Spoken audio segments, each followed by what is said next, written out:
حضور فرماتے ہیں سارا سال جنت سجائی جاتی ہے، کس لیے؟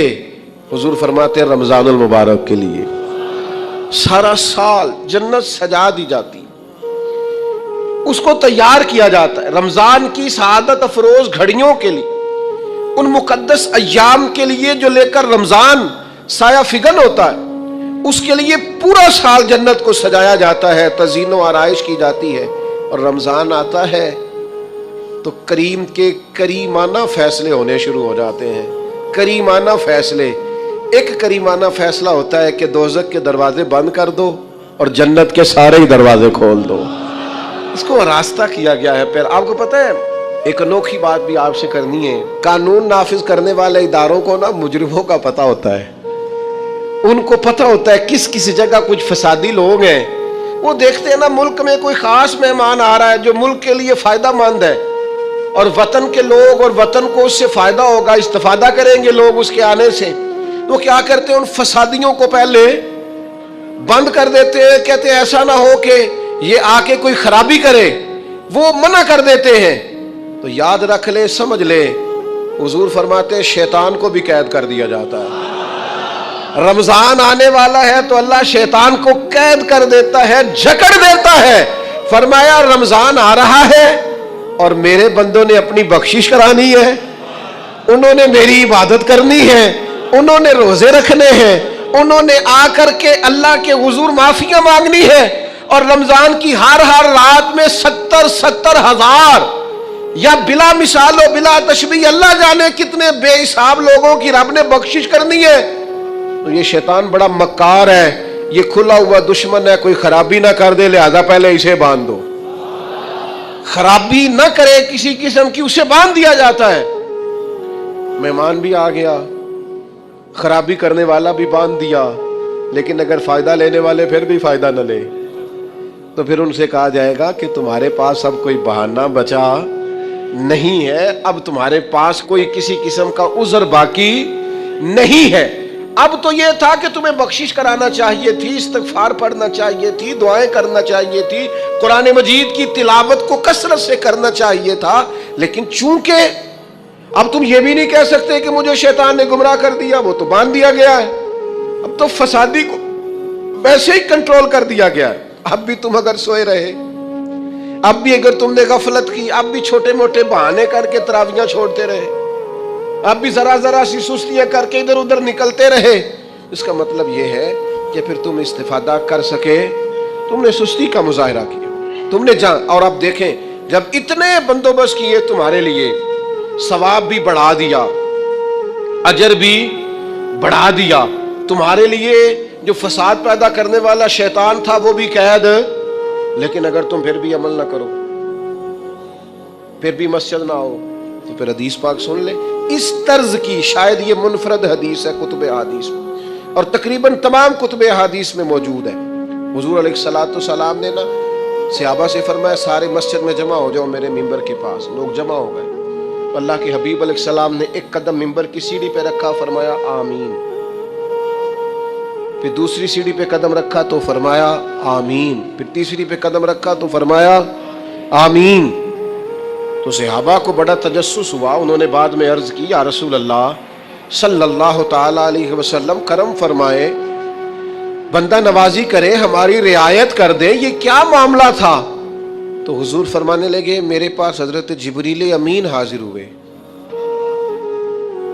یہ رحمت للعالمین نبی کی بات سنا رہا ہوں، حضور کریم ہے، کریم فرماتے ہیں کہ حضرت جبریل آئے اور میں نے ابھی ممبر کی پہلی سیڑھی پر قدم رکھا تھا تو انہوں نے عرض کی یا رسول اللہ صلی اللہ تعالی علیہ وسلم ہلاک ہو جائے وہ شخص جو آپ کا نام سنے اور آپ پر درود و سلام نہ پڑھے۔ تو میں نے کہا آمین۔ پھر حضرت جبریل عرض گزار ہوئے یا رسول اللہ صلی اللہ تعالی علیہ وسلم وہ ہلاک ہو جائے جس نے بڑھاپے میں والدین کو پایا اور ان کی خدمت کر کے بخشش نہ حاصل کر سکا۔ میں نے کہا آمین، اور کریم فرمانے لگے پھر حضرت جبریل نے عرض کی یا رسول اللہ ہلاک ہو جائے وہ شخص جس کو زندگی میں رمضان ملا، جس کو اس ماہ نور و سرور شہر رمضان الذی انزل فیہ القرآن، رمضان کا وہ مہینہ جس میں ہم نے قرآن نازل کیا، جس کو ماہ مبارک، ماہ نور و سرور، ماہ طیب، ماہ مبارک رمضان ملا، پھر وہ اپنی بخشش نہ کرا سکا، وہ ہلاک ہو جائے۔ تو حضور فرماتے میں نے بھی کہا آمین، اللہ تعالی ہم سب کو محفوظ فرمائے۔ میں عرض کر چکا ہوں کہ جب ثواب بھی بڑھا دیا گیا اور جب طاقت بھی بڑھا دی گئی عبادت کی، اور جب برکتیں بھی زیادہ ہو گئیں، نعمتیں بھی زیادہ ہو گئیں، رکاوٹ ڈالنے والا، رخنا ڈالنے والا شیطان بھی قید کر دیا گیا، تو اب بھی کوئی شخص اگر توجہ ہی نہ کرے، رجوع ہی نہ کرے، تو پھر اس کے لیے یہ حکم آیا کہ وہ ہلاک ہو جائے، پھر وہ برباد ہو جائے۔ جب اتنی سعادتیں موجود ہیں، اتنے بندوبست کیے گئے ہیں، جنت کو سجایا گیا ہے، رمضان شریف میں 2-4 کام ضرور کرنے۔ ایک تو روزہ رکھنا۔ کچھ ہمارے پنجابی بہانے بھی ہیں، پنجابی بہانے، میں جی مزدوری کرنی ہوندی ہے نا، پھر روزہ تو نہیں نہ رکھ ہوندا۔ اللہ نے نہیں سی پتا کہ مزدوری کرنی ہے، تو اللہ نے کیوں فرض کیا روزہ؟ ہلکے سے لوگ بیمار ہوتے ہیں، بالکل معمولی سے، کوئی ایسا عذر نہیں، روزہ چھوڑ دیتے ہیں۔ ذرا سی باتیں لے کر لوگ، آپ یقین کریں، اہمیت کو نہیں سمجھتے، اور بعض صرف سست ہیں، غافل ہیں، منہ پھیرے ہوئے ہیں۔ اگر یہ ایک حدیث سمجھ میں آ جائے نا، ترغیب و ترہیب میں اور دیگر کتب احادیث میں بھی موجود ہے، حضور نے فرمایا جس نے رمضان کا ایک روزہ چھوڑ دیا، زندگی بھر بھی روزے رکھے، وہ فضیلت نہیں پا سکتا جو رمضان کا روزہ سے فضیلت اسے ملنی تھی۔ اتنی بڑی بات ہے، آپ اس کو سمجھ لیں، اتنے سعادت افروز روزے رمضان کے۔ تو کوشش کریں، اپنے آپ کو مینج کریں، مینٹین کریں چیزوں کو، اپنی صحت کا خیال کریں۔ میں تو دوستوں سے کہا کرتا ہوں رمضان سے پہلے جو ایام ہے، پہلے سے بڑھ کر اپنی طبیعت کا خیال رکھیں، تاکہ رمضان میں کوئی کسی قسم کی طبیعت میں بھی کمزوری پیدا نہ ہو، اور صحیح صحت مندی کے ساتھ انسان رمضان شریف کے روزے گزار سکے۔ دوسری بات ہے رمضان میں خوب قرآن مجید پڑھنا۔ شہر رمضان الذی انزل فیہ القرآن، رمضان ہی کا تو وہ مہینہ جس میں قرآن نازل کیا گیا۔ نبی کریم صلی اللہ تعالی علیہ وسلم رمضان المبارک میں حضرت جبریل امین علیہ السلام کے ساتھ قرآن مجید کا دور فرمایا کرتے۔ حضور حضرت جبریل کو پارہ سناتے اور جناب جبریل نبی کریم علیہ السلام کو سناتے۔ یہ دور ہوتا ہے قرآن مجید کا۔ اللہ نے کتنی زیادہ توفیق دی ہے، ہر مسجد میں تراویح میں قرآن پڑھا جاتا ہے۔ تھوڑی ہمت کریں، تھوڑی کوشش کریں۔ ہمارے بزرگ فرمایا کرتے تھے ایک پارہ گھر میں پڑھا کرو قرآن مجید کا، تاکہ تمہیں دیکھ کے بچے بھی پڑھیں، اور ایک پارہ مسجد میں تلاوت کیا کرو، اور ایک رات کو تراویح میں 3 پارے روز قرآن مجید کے ہو جائیں گے تو انشاءاللہ تعالی رمضان ختم ہوگا تو 3 قرآن پاک بھی ختم ہو جائیں گے۔ یہ ارادہ کریں، یہ پروگرام بنا، خوب قرآن مجید سے دلچسپی پیدا کریں۔ تیسرا کام رمضان میں جو کرنے والا وہ ہے کثرت سے استغفار۔ کچھ غلطیاں نا ہم کرنا نہیں چاہتے، ہم سے ہو جاتی ہیں۔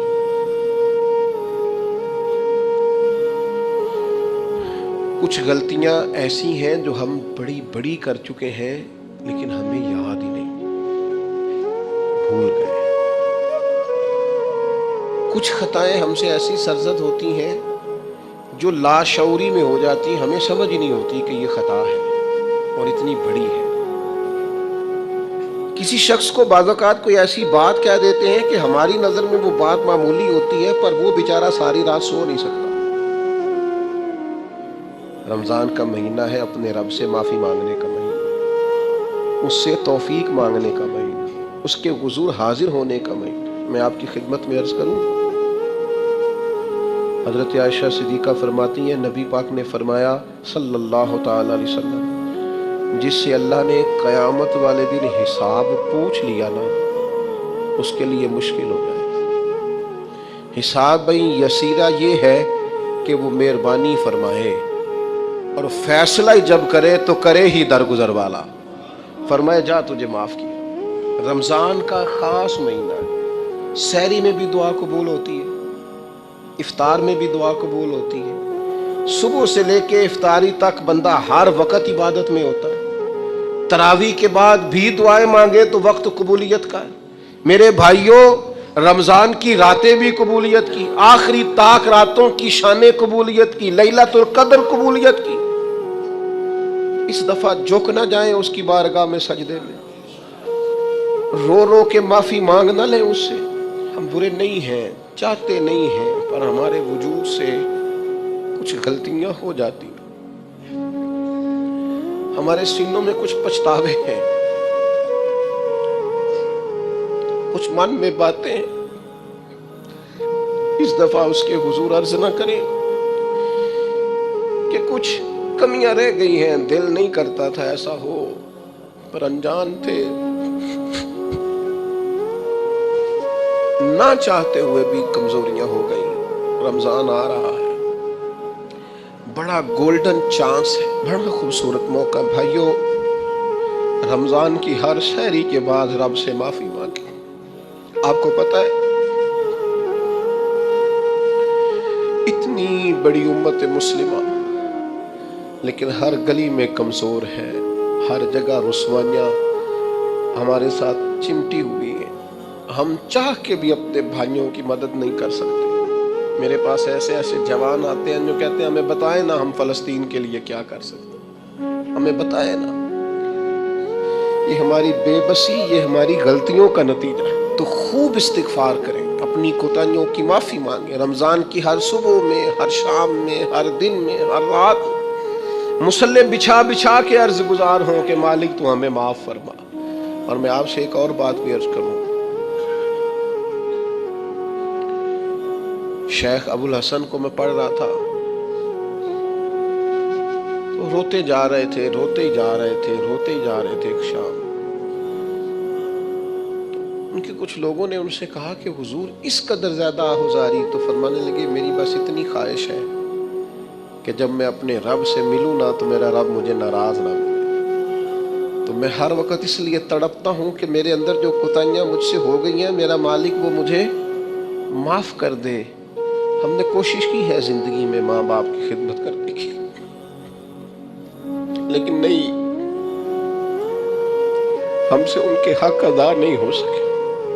کوشش کی ہے بہن بھائیوں پر توجہ دینے کی، لیکن حق ادا نہیں ہو سکے۔ چاہیے تھا اولاد کی تربیت بڑی شاندار کرتے، لیکن سہولتیں کچھ زیادہ دے بیٹھے، لاڈ پیار کچھ زیادہ کر سکے، ان کی تربیت کا بھی صحیح حق ادا۔ اللہ نے عزت زیادہ دی تھی، جواب میں ہماری خدمتیں تھوڑی۔ ہم اپنے رب کی بارگاہ کی حاضریوں کے بھی حق ادا نہیں کر سکے۔ اس نے ہمیں نوازا زیادہ ہے، ہمارا شکر کم ہے۔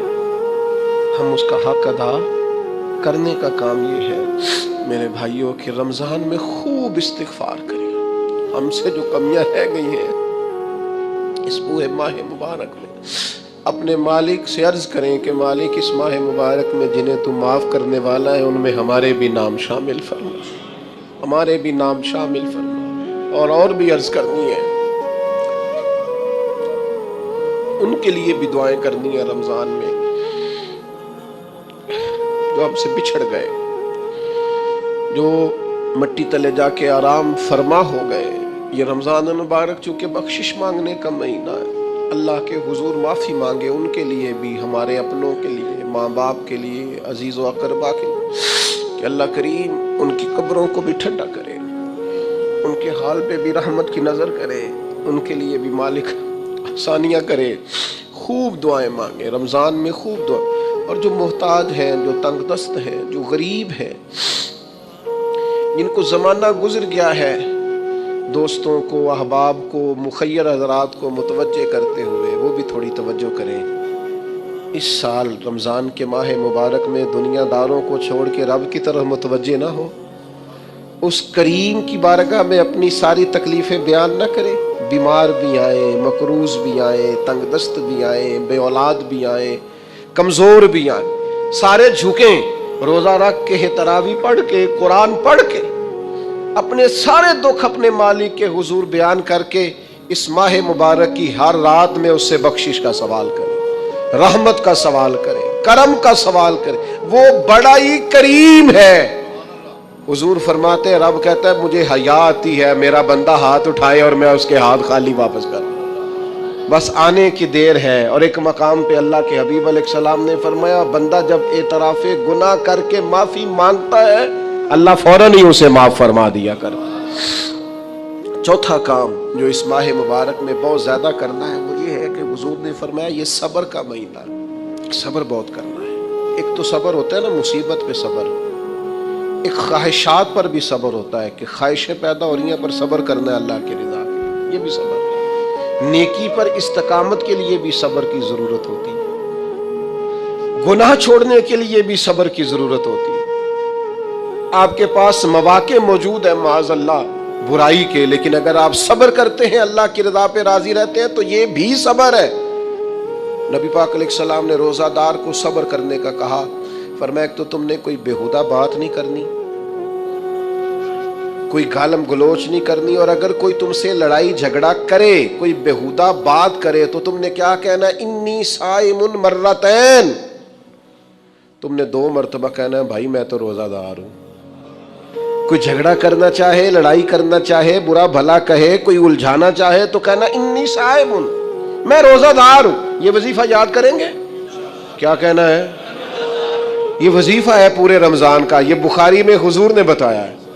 کوئی جھگڑا کرے گھر کے باہر بھی اور گھر کے اندر بھی، کوئی جھگڑا کرنے لگے جھگڑا ہونے لگے تو کہنا انی صائم ہوں میں، اور ایک دفعہ نہیں کہنا مرتین، حضور نے فرمایا 2 دفعہ کہنا میں روزہ دار ہوں، میں کوئی جھگڑا نہیں کروں گا، کوئی فساد نہیں کروں گا، کسی بےہودہ بات کا جواب نہیں دوں گا۔ کیوں؟ اس لیے کہ میری ایک شان ہے، میں روزہ دار ہوں، میں اس وقت ایک منصب پر فائز ہوں، میں روزہ دار ہوں۔ یہ وظیفہ پکانا ہے ہر بےہودہ بات سے ہر جگہ۔ اور حضور علیہ السلام نے فرمایا، یہ بھی بخاری میں موجود ہے، فرمایا جس نے جھوٹ بولنا اور اس پر عمل کرنا نہیں چھوڑا اللہ کو اس کے بھوکا پیاسا رہنے کی کوئی حاجت نہیں ہے۔ جھوٹ ہی نہیں چھوڑا اس نے، ابھی بھی جھوٹ بول رہا ہے، روزہ رکھ کے بھی جھوٹ پر عمل کر رہا ہے، اللہ تعالیٰ کو اس کے بھوکا پیاسا رہنے کی کوئی حاجت نہیں ہے۔ تو روزہ رکھنا ہے، پھر اس کی تھوڑی سی حفاظت بھی کرنی۔ پھر آگے چلیے، 5ویں گزارش، نبی پاک نے فرمایا رمضان غم خاری کا مہینہ۔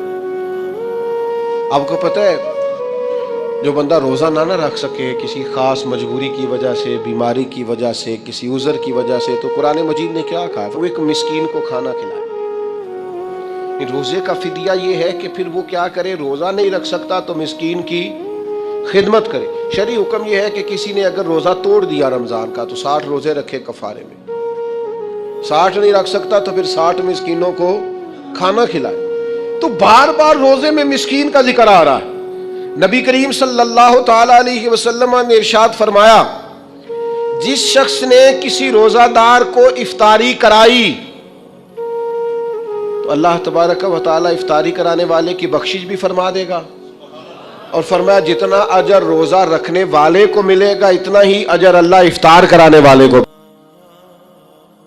مزید اسلامک بیانات سننے کے لیے چینل کو سبسکرائب کریں۔